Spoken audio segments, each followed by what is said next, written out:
இன்றைய தேர்தல் கருத்தாய்வில் நம்மோடு கலந்துரையாடும் விருந்தினர் எழுத்தாளர் அரசியல் விமர்சகர் திரு ஆர் முத்துக்குமார் அவர்கள். வணக்கம். வணக்கம். இன்றைய நமது கேள்வி, அரசியல் தலைவர்கள் தங்கள் வலைத்தள செயல்பாடுகளின் மூலமாக ஆதரவை பெற முடியுமா? இதற்கு மண்டல வாரியாக கிடைத்த முடிவுகளை முதலில் நாம் பார்க்கிறோம். ஆம், இல்லை, இதர கருத்துகள், கருத்தில்லை என 4 தெரிவுகளாக திரையில் வருகின்றன. தெற்கு மண்டலம், மேற்கு மண்டலம், மத்திய மண்டலம், வடக்கு மண்டலம். இதுல குறிப்பிட தகுந்ததா எதை பாக்குறீங்க முத்துக்குமார்? முதல்ல இன்றைய தேதியோட ஒப்பிட்டு ஒரு செய்தியை நினைவூட்டணும்னு நினைக்கிறேன். இதே 29 மார்ச் 1962 அன்னைக்கு அண்ணா ஒரு முக்கியமான ஒரு இதை சொன்னார். எழுத்தறிவு அதிகம் இல்லாத ஒரு உலகத்தில், ஒரு நாட்டில், ஒரு நாட்டில் கலை மூலமாக தான் மக்களை சுலபமாக சென்றிட முடியும், நம்மளுடைய கருத்துக்களை கலை மூலமாக தான் பரப்ப முடியும் அப்படின்னு சொன்னார். அது கலை வடிவம் அப்படின்னு சொன்னது மேடை திரைப்படங்கள். இன்றைக்கி கணிசமான அளவுக்கு எழுத்தறிவுகள் பெரிய அளவில் வளர்ந்துட்ட பிறகு அந்த சினிமா நாடகம் அப்படிங்கிற இடத்த இன்றைக்கி குறிப்பாக கட்சி அரசியல் சார்ந்த பிரச்சாரங்களுக்கு அந்த இடத்துக்கு சமூக வலைத்தளங்கள் வந்திருக்கிறதா பார்க்குறேன். குறிப்பாக திரைப்படங்களை அன்னைக்கு பயன்படுத்துகிற மாதிரி இன்றைக்கி பயன்படுத்த முடியாத ஒரு சூழல் வந்திருக்கு. அதுக்கு முக்கியமான காரணம் அதுவும் அண்ணாவே சொல்லியிருக்காரு, எழுத்தறிவு பெருமளவு வளர்ந்து விட்டது.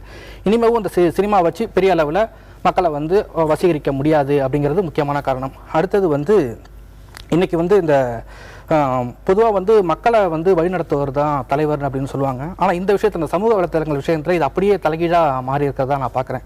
ஏன்னா எப்போ முதல்ல மக்களும் தொண்டர்களும் தான் முதல்ல சமூக வலைத்தளங்களுக்கு வந்தாங்க. மக்கள்லாம் வந்துட்ட பிறகு அவங்கள்ட்ட அந்நியப்படாமல் இருக்கணும் அப்படின்னா நாமளும் அந்த ஜோதியில் ஐக்கியம் ஆகணும்னு சொல்லி தலைவர்கள் தொண்டர்களை அடியொற்றி தலைவர்கள் வந்தது சமூக வலைத்தளங்கள. இது ஒரு முக்கியமான விஷயம். நிலவரம் எப்படி இருக்கு இப்போ? இத அந்த சமூக வலைத்தளங்களை உதாரணத்திற்கு Facebook, Twitter எல்லாம் அது அப்படியே ஒரு மைதானமாக நாம மாற்றினால் ஏராளமான தலைகள் உருண்டு கிடக்கும் போல இருக்காங்க. ஒரு நாகரிகமான போக்கு தெரியுதா அல்லது பெரும்பகுதி சண்டையிலேயே கழியுதா? இல்லை, அது அந்த தொண்டர்கள் அப்படிங்கிறவங்க அரசியல் சார்ந்த தொண்டர்கள் சமூக வலைத்தளங்களில் வரும்போது அவங்க உண்மையிலேயே களத்தில் அவங்க அந்த அளவுக்கு நேரடியாக உரையாடி இருக்க மாட்டாங்க. அதாவது அதிமுகவினரோ திமுகவினரோ மற்ற கட்சிகளோ ஒரு ஊரில் ஒருத்தருக்கு ஒருத்தர் அந்த அளவுக்கு தீவிரமான விவாதங்களில் ஈடுபட மாட்டாங்க. ஒரே கட்சி சேர்ந்தவங்க தான் ஒருத்தருக்கு ஒருத்தர் அவங்க பெருமிதத்தையே பெரிய அளவில் பேசிட்டே இருப்பாங்க. தப்பி தவறி இது சண்டைகள் தீக்கடைகள்லாம் நடக்கிறது உண்டு. ஆனால் இன்னைக்கு சமூக வலைத்தளங்களில் அப்படியே அங்கே நேரடி களத்தில் இல்லாத சமூக வலைத்தளங்களில் பெரிய அளவு வந்திருக்கு.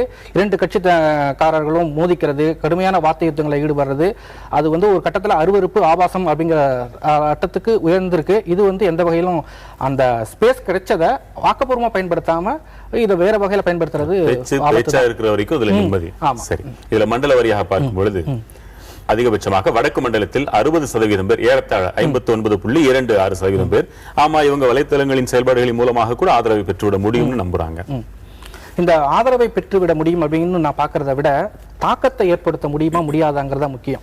அதாவது இந்த வலைத்தளங்கள் இருக்கிறவங்க எல்லாருமே அவங்களுடைய நடவடிக்கைகளை கண்காணிச்சிட்டு இருக்கிறாங்க, அவங்கள பார்த்துட்டு இருக்கிறாங்க. அதனால அவங்களை நோக்கி நகரவும் செய்யலாம், அவங்கள்ட்ட விட்டு விலகி செல்றதுக்கான வாய்ப்புகளும் பெருமளவு இருக்கிறதா நான் பார்க்குறேன்.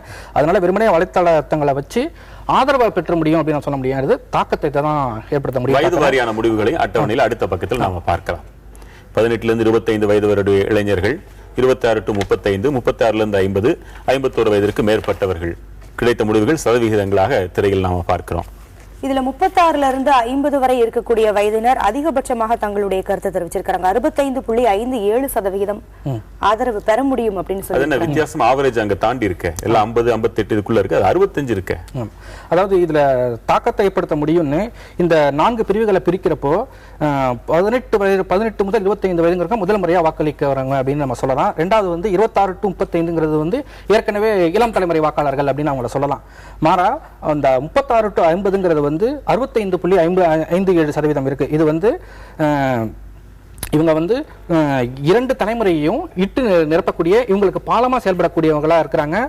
இளைஞர்களை விட முதல் முறையாக வாக்களிப்பவர்களை விட அதிகமான அளவுக்கு இன்டர்நெட்டோ அல்லது இந்த சமூக வலைத்தளங்களோ பெரிய அளவில் தேர்தல் சமயத்தில் தாக்கத்தை ஏற்படுத்தும், அரசியல் தலைவர்களை ஈர்ப்பை ஏற்படுத்த முடியும் அப்படின்னு அவங்க நம்புறாங்க. அதனால இவங்க 2 தலைமுறைக்குமான பாலமா இருக்கிறப்ப இவங்க 2 பேரையுமே இவங்களால இன்ஃப்ளூயன்ஸ் பண்ண முடியும். அதனால அந்த அரசியல் தலைவர்களுக்கு இவங்க இந்த 36 to 50 அப்படிங்கிறவங்க சொல்லக்கூடிய செய்தி என்னன்னா, உங்களை நாங்க வாட்ச் பண்ணிக்கிட்டே இருக்கோம், இருக்கும், கண்காணிச்சுட்டே இருக்கும் அப்படிங்கிறது அரசியல் தலைவர்களுக்கு சொல்லப்பட்ட செய்தியா பார்க்கறேன். குறிப்பா அந்த 65.57%. இந்த வயதினர் தான் பல்வேறு அலுவலகங்களில் வேலை பார்ப்பவர்களாக இருந்தாலும் கூட ஒரு முக்கிய பொறுப்புகள் இருப்பாங்க. அவங்க அலுவலகத்துல கூட இந்த சமூக ஊடகங்கள்ல இயங்குறதுக்கு வாய்ப்பு கிடைச்சவங்களா இருக்காங்க. அதனால அவங்க வீட்டில் இருக்கக்கூடிய இளைஞர்களையும் அவங்க வந்து இன்ஃப்ளூயன்ஸ் பண்ண முடியும், அவங்களுடைய மூத்த தலைமுறையை அவங்களால இன்ஃப்ளூயன்ஸ் பண்ண முடியும். அதனால இந்த 36-50 அவங்க சொல்லக்கூடிய செய்தி அவங்க எந்த அளவுக்கு கவனிக்கிறாங்கிறது அரசியல் தலைவர்களுக்கான முக்கிய செய்தி. நீங்க வந்து கவனமா இருக்கணும் அப்படிங்கறதான் இதுல வலைத்தள செயல்பாடுகள்ல பல்வேறு விஷயம், ஃபேஸ்புக், ட்விட்டர், வாட்ஸ்அப்னு பல விதங்களை நம்ம சேர்த்துக்கலாம். பேரு தான் வலைத்தள செயல்பாடுகள் சொல்லியிருக்கோம். நீங்க வரிசைப்படுத்த சொன்னா நீங்க எதற்கு அதிக முக்கியத்துவம் தருவீங்க? வெகுமக்கள் பார்வையில வந்து ஃபேஸ்புக் தான் வந்து மிக அளவில் பெரிய அளவில் ஆக்டிவா இருக்கு. அதுக்கு அடுத்தபடியா வாட்ஸ்அப், அதன் பிறகுதான் அந்த ட்விட்டர் அப்படிங்கிறது வந்து வருது. ஏன்னா ஃபேஸ்புக்லையும் வாட்ஸ்அப்லையும் என்டர்டைன்மெண்ட் வந்து அதிகம், ட்விட்டர்ல என்டர்டைன்மெண்ட் குறைவு. அதனால இதை எப்படி வெறுமனே சமூக வலைத்தளம் என்டர்டைன்மெண்ட் இல்லாம எதுக்குள்ளேயும் மக்கள் வரமாட்டாங்க. அப்படி பார்க்கறப்போ ஃபேஸ்புக்கும் வாட்ஸ்அப்பும் தான் என்டர்டைன்மெண்ட். நான் எதை சொல்றேன்னா, இப்போ இந்த மீம்ஸ் எல்லாம் வருது இல்லையா, அதெல்லாம் வந்து அவங்களுக்கு வந்து முதல்ல என்டர்டைன்மெண்டா இருக்கும். அதன் பிறகு அதை பத்தி விவாதிக்க தொடங்கும் போது அது வந்து இன்ஃப்ளூயன்ஸ் பண்றதுக்கு அரசியல் கட்சிகள் மீது நம்பிக்கையோ அல்லது நம்பிக்கையின்மையோ பெறுவதற்கான வாய்ப்புகள் அது வந்து உருவாக்கும். அதனால வாட்ஸ்அப் மற்றும் ஃபேஸ்புக் தான் ரொம்ப முக்கியமானது. தொடர்ந்து பேசலாம். ஒரு சிறிய இடைவேளைக்கு பிறகு மக்கள் மனதில் 2016 தொடர்.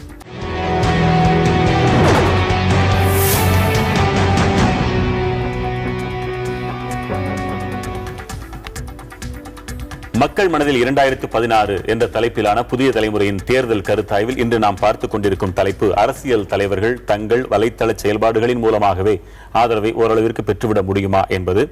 இனி கிடைக்கும் பதில்களை ஆண் பெண் என்று சதவிகித அடிப்படையில் பார்க்கலாம். அதைத் தொடர்ந்து மொத்த முடிவுகளும் திரையில் விரியும். திரு முத்துக்குமார், அப்போ இந்த ஃபேஸ்புக், ட்விட்டர், வாட்ஸ்அப் இதெல்லாம் பேசணும். ஒரு பிளாக்ல தாங்களாகவே பெரிய கட்டுரைகள் எழுதுவது, தலைவர்கள் மக்களுக்காக எழுதுவது அப்படிலாம் இப்ப பெருசா ஒன்றும் பார்க்க முடியறதில்லை. அவங்க கட்சி பத்திரிகைகள் எழுதுறதோட முடிஞ்சு போயிருது, அவ்வளவுதானே. கட்சி பத்திரிகையில் எழுதுறது அது அப்படியே வந்து வலைத்தளங்களில், சமூக வலைத்தளங்களில் ட்விட் லாங்கர் அப்படின்னு நிறைய இது இருக்குது, அதில் அப்படியே வருது. இது இன்னைக்கு எப்படி இருக்குன்னா, அது ஒரு வகையில் மக்களுக்கு சாதகமான ஒரு அம்சமாக தான் நான் பார்க்குறேன். ஏன்னா உதாரணமாக நரேந்திர மோடி வந்து பிரதமர் வேட்பாளராக இருந்தப்போ மத்திய அரசு வந்து பெட்ரோல் விலையை இன்னும் குறைக்கணும் அப்படின்னு பெரிய அளவில் வந்து வீராவேசமாக உரைகள்லாம் ஆட்டுவார். அது வந்து ட்விட்டரில் வரும். இன்னைக்கு அவர் பிரதமரான பிறகு அதே அவர் முன்னாடி என்ன ட்வீட் பண்ணியிருந்தாரோ அதை எடுத்து மக்கள் வந்து கேள்வி கேட்கறதுக்கான வாய்ப்புகள் வந்து பெரிய அளவில் உருவாயிருக்கு. அதனால சமூக வலைத்தளங்களை ஒரு அரசியல்வாதி நியாயமான முறையில் பயன்படுத்தினா அது மக்களுக்கும் நல்லது, அதே சமயத்தில் அந்த அரசியல்வாதிக்கும் நல்லது. பேசணும். சில மூத்த தலைவர்கள், இப்ப காங்கிரஸ் மூத்த தலைவர் 80 வயதை நெருங்கக்கூடிய நெல்லை கண்ணன் அவரே எழுதுறாரு, நாளொரு ஒரு தகவலை போட்டுட்டே இருக்கிறாரு. கான்ட்ரோவர்சியலாவும் இருக்கு, அது வேற விஷயம். ஆனால் அதே போல எல்லாரும் பெரிய பெரிய தலைவர்கள் தாங்களாகவே அதை இட்டு நிரப்பவில்லை, அதை பிறரை வைத்து நிரப்புகிறாங்க. ஒரு சின்ன ஒரு எழுத்து பிள்ளை கூட காட்டிடும், இவர் தமிழ் அறிஞர் இப்படி எழுத மாட்டார், இது வேறு யாரும் எழுதியது. அப்ப தனக்காக தானே இயங்குவது ஒன்று, தான் அல்லாமல் மற்றவர்களை வைத்து இயங்க வைத்து பிரச்சாரம் போல இதை பயன்படுத்திக்கிட்டாங்கன்னா அதை எப்படி பார்ப்பீங்க? இல்ல, பிரச்சாரம் கூட பயன்படுத்துறாங்க, அதுக்கான வாகனமா தான் இந்த இன்னைக்கு சமூக வலைத்தளங்களை பயன்படுத்துறாங்க. ஆனா அந்த இடத்துல அடிப்படை நேர்மை எங்க வருதுன்னா, தானே எழுதும் போது தன்னுடைய உணர்வுகளையே அப்படியே வெளிப்படுத்தி, கடிதங்கள்லாம் அந்த காலத்துல அண்ணாலேருந்து எல்லா கலைஞர்கள் எல்லாருமே கடிதங்கள் எழுதியிருக்காங்க. அதெல்லாம் வந்து உள்ளார்ந்து அவங்களே உணர்ந்து எழுதினதுனால அந்த கடிதங்கள்லாம் வந்து அந்த அளவுக்கு மக்களை வந்து ஈர்த்துது. ஆனா இன்னைக்கு தங்களுடைய வேற யார் மூலமாவோ அல்லது அந்த ப்ராக்ஸி மூலமாகவோ அந்த கடிதங்களோ அல்லது கருத்துக்களோ வந்து சேரும்போது மக்கள் இயல்பா அதை கண்டுபிடிச்சிருவாங்க. அதை இயல்பா கண்டுபிடிக்கிறப்ப என்ன ஒரு பெரிய ஒரு மைனஸ்னா, இது வந்து உண்மையானது அல்ல அல்லது இதுல வேற யாரோ ஒர்க் பண்ணிருக்காங்க அப்படிங்கிற ஒரு தகவல் போய் மக்கள்கிட்ட போய் சேர்ந்துரும். அது அந்த பின்னடைவு, அந்த என்ன எதிர்பார்த்து இவங்க அந்த தகவலை கொடுக்குறாங்களோ அதுக்கு நேர் மாறான விளைவுகளை ஏற்படுத்தும். பரவாயில்ல, இப்ப ஒட்டுமொத்த முடிவில் ஆம்னு சொல்றவங்க 55.95% பேர் ஆம்னு சொல்லியிருக்கிறாங்க. அப்ப இதுல என்ன பொருள் ஆகுது? ஏதோ ஒரு வகையில இவங்க இயங்கினால் பெற முடியும்னு வந்துருது. தான் இயங்காவிட்டாலும் பிறரை வைத்தாவது இயங்கிக் கொள்வது. சிலர் அப்படியே ஒதுங்கியே இருக்கிறாங்களே, அப்படி ஒதுங்கியே இருந்தாலும் இந்த சமூக வலைத்தளங்கள் அவங்கள விட்டுருமா? இன்னைக்குள்ள காலத்துல இன்னைக்கு வந்து ஒதுங்கியே இருந்த பல பேரும் இந்த ஃபேஸ்புக்குள்ளேயோ அல்லது ட்விட்டருக்குள்ளேயோ வந்திருக்காங்கன்னா அதுக்கு காரணமே வந்து அவங்க இயங்காம இருந்ததுனால தான். குறிப்பா வந்து விஜயகாந்தை பொறுத்த வரைக்கும் அவர் கடந்த காலங்களில் அவரை போல கடுமையான அளவில் விமர்சனங்கள், கேலிகள், கிண்டல்கள் எல்லாமே செஞ்சாங்க. தனிப்பட்ட முறையிலையும் கூட அவரை தாக்குதல் நடத்தினாங்க. அதன் பிறகு இப்போ சமீபத்தில் தான் வந்து இனிமேல் வேற வழியே இல்லை, இதையும் கூட நம்ம சாதகமாக பயன்படுத்த முடியும் அப்படிங்கிற ஒரு நோக்கத்தோட அப்போ விஜயகாந்துக்கான ஒரு இதை உருவாக்கியிருக்காங்க. அது அவரே இயங்குறாரா அல்லது சுதீஷ் போன்றவர்கள் இயக்குறாங்களா, அது அதுக்கு ஒரு டீம் இருக்கா அப்படிங்கிறதுலாம் தனி. ஆனா அவங்களையும் அவங்க அந்த காலத்துக்கு கொண்டு வந்திருக்கல, அது வந்து சமூக வலைத்தளங்கள்ல இயங்கக்கூடிய மற்ற பொதுவான தொண்டர்களால. அழகிரியை பார்த்து உங்கள் தந்தையை சந்தித்தீர்களே, மீண்டும் அரசியலுக்குள் பெருத்த ஆர்வத்தோடு நுழைவீர்களா என்று நம்ம அவங்களோட நேரடியாக கேட்க முடியறதில்லை. எதற்கும் சந்தர்ப்பம் வாய்க்கவில்லைன்னு அவங்களே நினைக்கிறாங்க, சொல்றாங்க.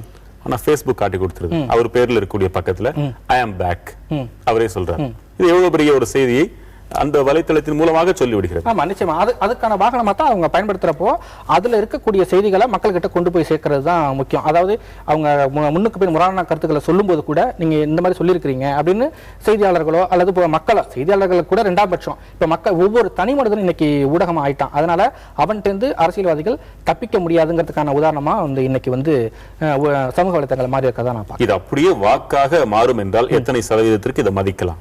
இது அப்படியே வாக்காக மாறும் அப்படின்னு நான் குறைந்த அளவு சதவீதம் கூட நான் நம்பல. அது வேற இது வேற. ஏன்னா ஃபாலோயர்ஸ் அப்படின்னு அவங்களுக்கு இருக்காங்கன்னா அவங்க எல்லாருமே வந்து ஏதோ ஒரு வகையில தகவல் தெரிஞ்சுக்கணும், முடிவெடுப்பதற்கு தகவல்கள் துணை புரிய வேண்டும். எந்த வடிவமா இருந்தா என்ன, இளைஞர்களுக்கு பெரும்பாலும் இந்த வடிவம் தான் இருக்கு, கையிலேயே வச்சிருக்காங்க. அப்ப இந்த தாக்கம் வந்து அது ஓட்டா தானே மாறும். தாக்கம் எல்லாமே ஓட்டா மாறும்னு எப்படி சொல்ல முடியும்? நெகட்டிவ் தாக்கம்னு ஒண்ணு இதுவே கிடையாது இருக்கு. அதனால மக்கள் வந்து இவர்கள் நல்லவர்களா, இவர்கள் நமக்காக இயங்குபவர்களா, உண்மையாக இயங்குகிறார்களா அப்படிங்கிறத எடை போட்டு பார்ப்பதற்கான ஒரு வாய்ப்பு. அதனால இது அப்படியே இது அவங்க நேர்மையாகவும் நீதியை கரெக்டா நியாயமாகவும் செயல்பட்டாங்கன்னா அது அவங்களுக்கான வாக்குகளா மாறும், அவங்களுக்கான ஆதரவு தளத்தை விரிவுபடுத்தும். மாறாக முன்னுக்கு பின் முரணா செயல்பட்டாங்கன்னா ஆட்டோமேட்டிக்கா அவங்களுக்கான ஆதரவுகள் பின்வாங்கப்படும். இன்றைக்கு நிறைவாகவே பேசியாச்சு நினைக்கிறேன். ரைட், நாளையும் இதே இந்த வலைத்தளங்களின் தொடர்பாக உள்ள ஒரு அட்டவணையை தான் நம்ம பார்க்க போறோம். இன்றைக்கு மக்கள் எதிர்த்து கேட்க ஆரம்பிச்சிட்டாங்க, இவர் ஏன் இயங்கல, வாக்க மாறுதோ இல்லையோ நீங்க சொல்ற மாதிரி இப்படி ஒன்று வந்திருக்குது, எங்க இந்த தலைவரின் அறிக்கை எங்க? உதாரணமா இப்ப நீங்க சொன்ன எனக்கு ஒரு சம்பவம் ஞாபகம் வருது. இப்ப சமீபத்துல உடுமலை சங்கர் அப்படிங்கிற அந்த சாதி ஆணவ படுகொலை நடந்தது. அதன் தொடர்ச்சியா தமிழகத்துடைய பிரதான கட்சிகள் தேர்ந்து, குறிப்பா ஆளுங்கட்சியிலிருந்து அந்த கட்சியிலிருந்து அறிக்கை வரல. ஏன் இந்த கேள்வியை கேட்கறாங்கன்னா, முன்னாடி எல்லாம் வந்து செய்திகள் வந்து சேரத்துக்கு பல நாட்கள் ஆகும், அதனால எதிர்வினை ஆற்றல் அப்படின்னு. இன்னைக்கு வந்து உள்ளங்கையில ஊடகம் இருக்கு அப்படிங்கிறப்போ ஒரு முதலமைச்சர் வந்து இப்ப வெள்ளம் வந்தப்போ வந்து விளக்க அறிக்கையை தலைமைச் செயலாளரை வந்து கொடுத்துட்டு உருக்கு அறிக்கையை வந்து வாட்ஸ்அப் மூலமா தான் வெளியிட்டாங்க. ஏன்னா அப்ப அவங்களுக்கான ஒரு தேவை ஏற்படும் போது அந்த ஊடகம் தான் பயன்படுத்துறாங்க. அதனாலதான் இந்த உடனடியாக மக்கள் கேட்கறாங்க, ஏன் இதுக்கு வந்து நீங்க கண்டன அறிக்கை கொடுக்கலன்னா அதுக்கான வாய்ப்புகள் இருக்கும் போது ஏன் பயன்படுத்தலங்கிறது முக்கியமான கேள்வி. அது வந்து இந்த சமூக வலைத்தளங்கள் மக்களுக்கு கொடுத்திருக்கக்கூடிய ஆயுதம். சரி, இதுல நீங்க மக்களோட முரண்படுறீங்க. இவங்க 55% பேர் பெரும்பான்மையானோர் சொல்றாங்க, நீங்க அவ்வளவு இருக்காது, குறைவா தான் இருக்குன்னு சொல்றீங்க. வரக்கூடிய காலங்களில் இதனுடைய ஆதிக்கம் அதிகமாக தான் இருக்கும். நிச்சயமா அதுதான் வந்து இயற்கை, காலத்தின் நீட்சி. அதுதான். மகிழ்ச்சி.